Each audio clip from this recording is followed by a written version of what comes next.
honala non punon ben sengoela nang nekiju kang honala non punon ben sengoela ohone non malong kedo ke thak thek the jase me nang phansi nang mon e ohone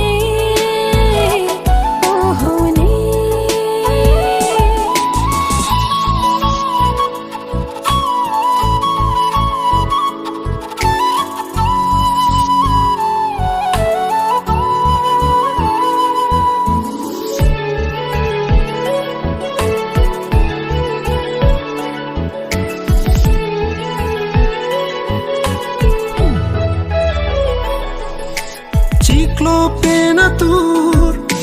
nang panang kero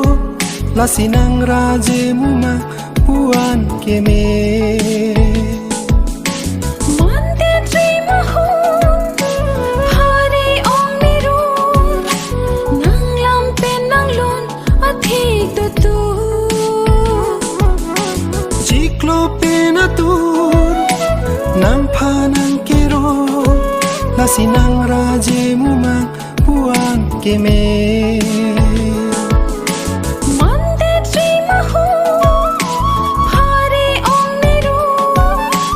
nang lam pen nang lon athir to tu non malong kedo ke thak thek the jase me na phansi nang mon e ohone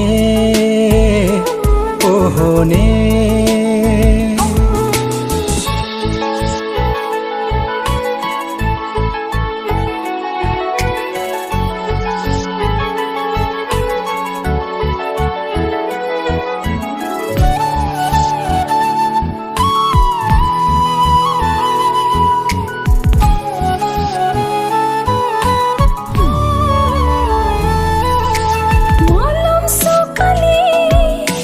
nang phan ka jadi ikai ki ding pi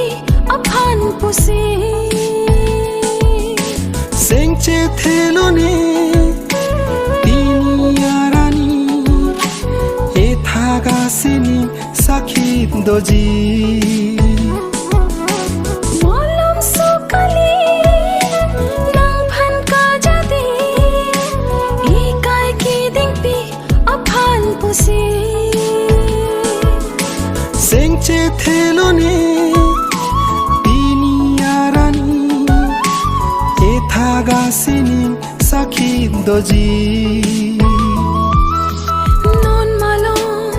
kedo ke thak thek the jase me nang phan si nang mon e ohone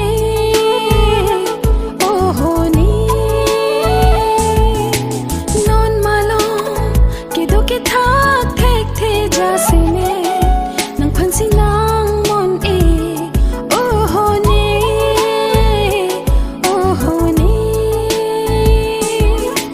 nang nekiju kang honala non punon ben sengoela nang nekiju kang honala non punon ben sengoela ohone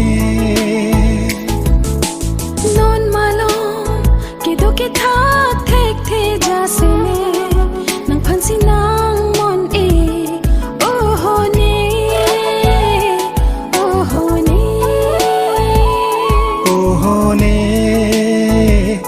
ohone